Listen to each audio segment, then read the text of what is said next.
bienvenue dans votre émission, bienvenue dans votre émission, bienvenue dans votre émission, La Réunion Lélane, La Réunion Lélane, La Réunion Lélane.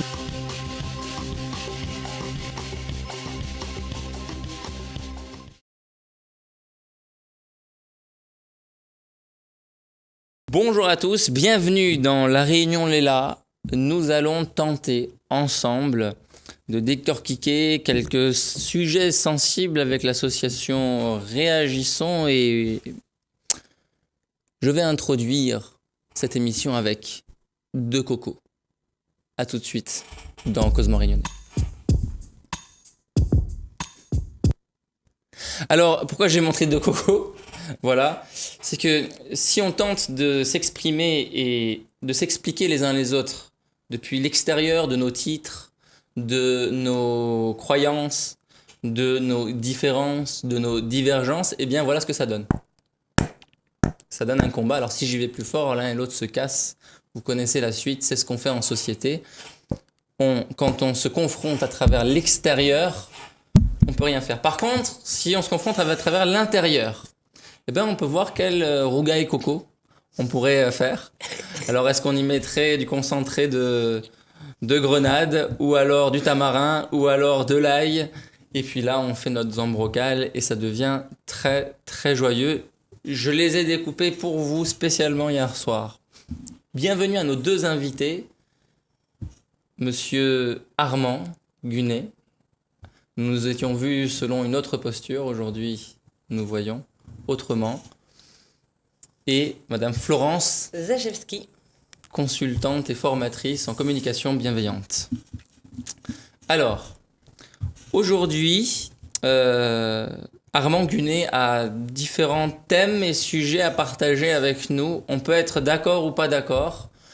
Tout le monde a le droit de s'exprimer puisque c'est la liberté d'expression. Nous sommes dans un pays qui l'autorise, dans le respect de tous, dans le respect de toutes les communautés et des personnes qui nous regardent, de l'orateur qui parle. Et s'il y a pendant l'émission éventuellement quelque chose qui se passe, Florence, ici présente, pourra peut-être nous indiquer quelques clés pour en direct nous montrer comment sortir des émotions négatives et revenir vers du positif, de l'enthousiaste et du constructif. Armand, on vous écoute. Oui, bonjour à tous. Et merci à Florence et Fersat donc de participer à l'émission Réagissons. Alors, ce que je vais faire dès le départ et que je referai à chaque fois qu'on fera l'honneur de m'inviter, c'est de redire qui est Réagissons et ce que fait Réagissons. Parce que nous avons bien entendu les téléspectateurs habituels, fidèles, qui sont là à toutes les émissions, et je les remercie. Et puis il y a des nouveaux. Il y a des nouveaux qui ne savent pas ce que fait Réagissons. Donc je vais le rappeler à chaque fois. Donc Réagissons est une association selon la loi de 1901, qui date de 2009, qui donc a été reconnue officiellement par le journal officiel de la République française. Le but de l'association, c'est de dénoncer les problèmes de société, dire ce que nous pensons qui ne va pas dans la société, et, avec un grand ET majuscule, proposer des solutions si nous en avons. Voilà, donc ce n'est pas une critique systématique négative, mais au contraire, une analyse et des solutions. Je voudrais dire un petit mot concernant des personnes qui ont apostrophé Jismi Ramoudou, l'animateur principal qui n'est pas là aujourd'hui, lors d'une soirée privée dans l'Ouest, c'est lui qui me l'a dit. Alors moi j'appelle ça, pour parler de façon un peu humoristique, des casseurs de bonbons. Et je voudrais dire à ces casseurs de bonbons trois choses. Que ces personnes ont le droit de ne pas regarder notre émission, puisque c'est absolument libre. Donc, si la mission ne leur plaît pas, ben ces personnes peuvent prendre leurs petites zappettes et zapper, changer de chaîne pendant 20 minutes et revenir ensuite à Télé Créole le temps que l'émission passe. Là, vous parlez de l'émission, c'est-à-dire de la rubrique Réagissons de Télé Créole. Voilà. Qui est dans la responsabilité et sous la responsabilité de Télé Créole, mais que vous animez, vous co-animez, vous apportez le contenu de Réagissons. Voilà. De cette rubrique seule. Voilà, absolument, voilà. Oui. Vous prenez la responsabilité sur cette rubrique, Voilà. pas sur les autres, Bah et non. pas sur Télécréole dans sa globalité. Bien non, voilà. Très bien. Donc, l'autre solution que je propose à ces personnes, qui manifestement... Donc d'abord zapper, D'abord zapper. ok. La deuxième possibilité coûte beaucoup plus cher, bien entendu, c'est de déménager et puis aller habiter dans un des 57 pays de rêve. Il y en a 57, pays de rêve où la liberté d'expression n'existe pas. Et lorsque l'on critique ou le régime ou on a un jugement que le régime estime déplacé, on a droit à 100 coups de fouet, 10 ans de prison. Donc dans ces pays, moi, Armand Gunet, après la première émission ici, j'aurais été flagellé de 100 coups de fouet. Et probablement, j'étais en prison pour une dizaine d'années. C'est la deuxième solution, mais enfin, elle n'est pas souhaitable. La troisième solution, si des gens estiment que ce que je dis est tout à fait répréhensible et délictuel, eh bien, ces personnes ont la possibilité d'aller ester en justice au tribunal. Et là-dessus, je voudrais rapporter une anecdote qui n'est pas, bien entendu, à l'honneur de la personne dont je vais parler. Il s'agit d'un président d'association musulmane à Réunion, qui a porté plainte contre moi il y a quelques années au commissariat de Malartic. J'ai donc été convoqué, je me suis expliqué, et cette personne avait porté plainte contre, tenez-vous bien, racisme, diffamation, injure envers le prophète. Donc j'ai passé un certain temps à Malartic, on m'a écouté attentivement, j'ai expliqué, et la plainte de cette personne n'a pas été jugée recevable. Alors en créole, il y a une morale que je dirais tout de suite, il a gagné un bon bois. Il a gagné un bon bois. Il a gagné un bon bois. Ça veut dire quoi ? Il s'est fait avoir, on n'a pas écouté. Il s'est fait avoir. Voilà. D'accord. Voilà, on n'a pas retenu sa plainte. Donc s'il y a des gens qui veulent porter plainte contre moi, je leur conseille d'abord de prendre un bon avocat et de vérifier si effectivement je diffame, si effectivement j'insulte, ou alors si je dis simplement la vérité qui ne leur plaît pas. Auquel cas, je suis désolé, elles peuvent. Moi, je conseille de zapper, c'est ce qu'il y a vraiment de beaucoup plus simple. Parce que demain ou après-demain, il y aura d'autres personnes qui pourraient être mécontentes contre Télécréole et s'en plaindre à Alice Miramoudou ou à Farsad qui anime aujourd'hui en disant mais pourquoi vous laissez Armand Gunet parler ? Mais je pense que ce soit Télécréole ou bien l'association Réalisson, nous sommes des farouches partisans de la Déclaration des droits de l'homme de 1789 qui consacre la liberté d'expression. Alors juste pour dire pour nos téléspectateurs que Jusmir Amoudou va très très bien. Il m'a appelé ce matin, il m'a dit Farzad, est-ce que tu pourrais, s'il te plaît, présenter l'émission à ma place aujourd'hui ? J'ai un imprévu. Je ne choisis pas les intervenants qui viennent aujourd'hui. Les personnes que je sélectionne souvent sont dans un débat constructif, qui viennent pour un message de paix, d'enthousiasme, de bienveillance, même si on est dans un climat qui, de façon lucide, si on veut le voir, un climat qui est tendu, un climat qui est de crise. On peut cependant être constructif.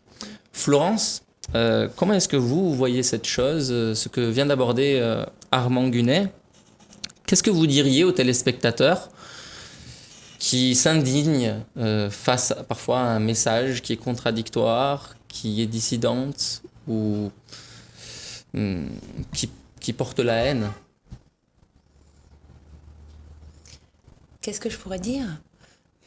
Que la plupart du temps, ce sont des opinions et que chacun peut avoir son opinion et que c'est OK sur le principe puisque dans notre pays, on a un des droits fondamentaux qui est la liberté d'expression et on a besoin de liberté d'expression, ce que j'entends, qui est important pour vous, complètement.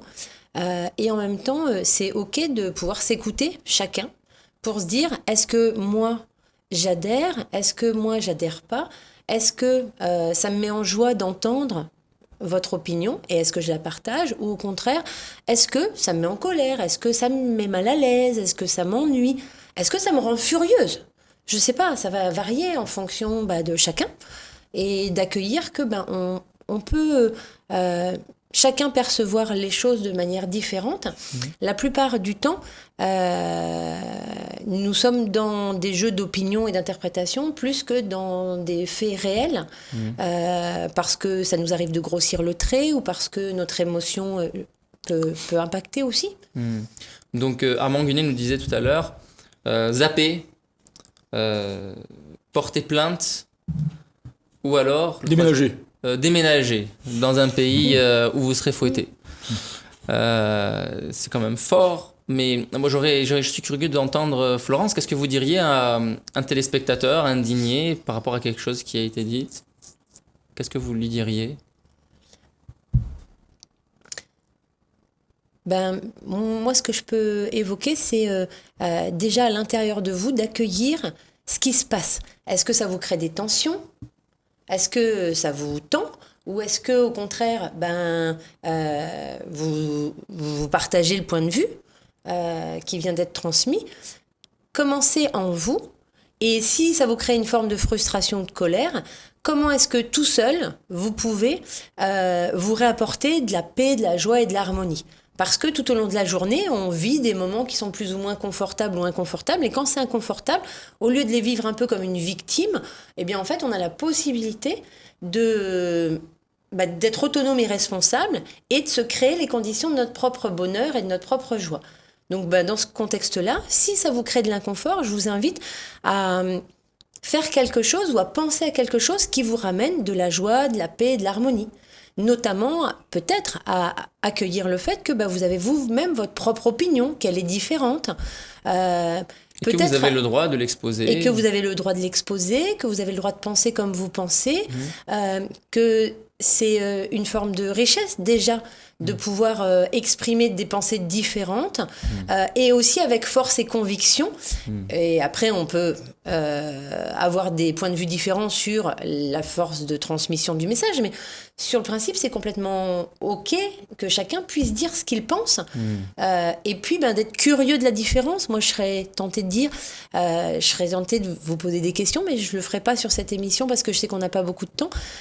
Qu'est-ce qui fait que ça vous a frustré ou peut-être mis mal à l'aise, ou qu'est-ce qui a été dit ou fait qui vous a rendu furieux, pour me connecter à ce que vous avez ressenti, tout simplement. Donc, quatrième solution, en plus des 3 que Armand vient de proposer, parlez-en, accueillez-le, exprimez votre opinion, peut-être sur ce même plateau, venez, nous vous accueillerons à Télé Créole, sur La Réunion Léla. Nous allons, après cette partie introductive, aborder le sujet d'aujourd'hui, qui est la langue créole. Non, enfin c'est le second. La culture créole. Oui, la langue et la culture créole, mais c'est le second sujet. Le premier, je le ferai en plusieurs parties, parce que sinon il faudra plus de 20 minutes et on ne pourra pas aborder. Il s'agit du voyage d'Emmanuel Macron à La Réunion il y a une semaine. Donc j'avais retenu plusieurs éléments. Alors, le premier, nous avions commencé à en parler, et nous n'allons donc pas en débattre, mais l'association agit, continue d'agir en dehors des émissions de télé. Donc, concernant le premier point, qui est le voile islamique, alors l'association a écrit officiellement par mail à M. Macron, président de la République, avec copie au Premier ministre, copie au président du Sénat, copie au président de l'Assemblée nationale, copie à une quinzaine de sénateurs et députés, dont ceux de La Réunion, et à la conférence épiscopale française, et à Monseigneur Aubry, évêque de La Réunion, qui est un fanatique du dialogue interreligieux. Voilà. Donc, qu'avons-nous dit en 2 mots dans ce courrier? Nous avons rappelé au président de la République ce que nous avons déjà dit dans notre émission, à savoir que le voile islamique, le hijab, le niqab, etc., ce ne sont pas des vêtements religieux, que ces femmes qui souhaitent le porter ou qui disent souhaiter le porter ne sont pas des religieuses. Il n'y a pas de congrégation religieuse en islam. Par conséquent, nous, ce que nous proposons, parce qu'il ne s'agit pas seulement que de critiquer, en disant Macron a eu tort d'aborder ce sujet et de ne pas donner de réponse, mais nous lui donnons une réponse, à savoir que ces vêtements doivent être interdits, ceux qui sont déjà dans les écoles, mais également dans le cadre de sorties scolaires, parce qu'il ne faut pas jouer sur les mots en disant que la sortie scolaire n'a rien à voir avec l'école, puisque scolaire vient du latin scola, qui veut dire école, et qui a une règle juridique qui veut que l'accessoire suit le principal. La sortie scolaire étant l'accessoire, elle doit suivre le principal qui est le cours. Je vais donner un exemple. Je disais, voilà, un enseignant, qui est une enseignante en fait musulmane. Là, avant que vous continuiez, Armand Gunet, on parle de la venue d'Emmanuel Macron. Oui. Et des sujets donc, qu'il a abordés. Alors ça, c'est un des sujets. Voilà, mais je en parlerai très rapidement de celui-là. D'accord, parce qu'il y en a d'autres. Oui. Mais on ne pourra pas tous les faire aujourd'hui. Donc, je vais en faire que deux. Je vais en faire que deux. Voilà. Donc j'ai expliqué, est-ce que, par exemple, une enseignante musulmane qui fait un cours par exemple, de sciences naturelles avec ses élèves de classe de 5e ou de 4e, par exemple, de 8h à 9h, elle arrive dans sa classe et elle ne porte pas le voile. En revanche, à la sortie scolaire qui l'emmène au muséum d'histoire naturelle, pour voir par exemple des reptiles ou des oiseaux, je ne sais pas, est-ce que de 9h à 11h, elle doit enlever est-ce qu'elle doit pouvoir remettre son voile, et de retour au collège à 11h, est-ce qu'elle va devoir l'enlever? C'est tout à fait ridicule. Donc, ce que nous demandons, c'est que... Ce que nous demandons, dans le nous, il y a Réagissons. Réagissons, voilà, votre association. L'association, voilà. Qui est située à Saint-Denis, domicile à Saint-Denis, comme moi, puisque c'est à mon adresse. Donc, nous demandons l'absence de vêtements politiques que l'on qualifie de religieux à tort, donc que ces vêtements soient interdits à l'école, dans les sorties scolaires, mais également à l'université, également dans l'espace public, c'est-à-dire dans la rue, et même chez soi. Pourquoi ? Parce qu'un vêtement qui a pour but, qui a pour caractéristique de stigmatiser les femmes dans leur féminité et de dire qu'elles sont inférieures à l'homme, ça n'est pas acceptable ni en public ni en privé. Voilà. On avertit à l'oreillette que nous allons conclure. Ce courrier a été envoyé donc. Très bien, on va voir où va mener ce courrier. Est-ce qu'on arrivera à sortir des lois qui interdisent les gens de s'habiller de telle ou telle manière à l'école, à l'université, dans les lieux publics et voire même chez eux. Pour terminer sur une note positive, et peut-être on fera sur la Réunion, la culture créole, le mixage des cultures et des religions sur la prochaine émission, parce que c'était le deuxième volet que vous vouliez aborder. Ce sera la prochaine émission. Oui, mais parce que là, on va devoir conclure. Pour le passage de Macron, j'avais prévu 2 sujets. Ouais, je sais, mais en fait, on vient de m'avertir que voilà, c'est faut engager les 20 minutes sont déjà passées. Ouais, ça va vite, hein, t'as vu. Non, mais je vais quand même en parler pour l'annoncer alors. Oui, on va l'annoncer. Bon, alors donc on va y venir, mais un instant, je vais engager déjà le pas vers la fin, mais on va l'annoncer pour la prochaine émission. Ça te va ? C'est ok ? Bah oui, mais faut que j'annonce et j'explique. Donc, est-ce qu'on arrivera à sortir de telles lois ? Est-ce qu'on arrivera à faire en sorte qu'on puisse obliger une personne à s'habiller de telle ou telle manière ? Comment est-ce qu'on peut aborder ce sujet avec bienveillance, avec une communication qui est respectueuse de l'identité de chacun? Peut-être on verra ça avec Florence. Comment vous voyez la chose ? Assez rapidement, puisqu'on est sur la fin.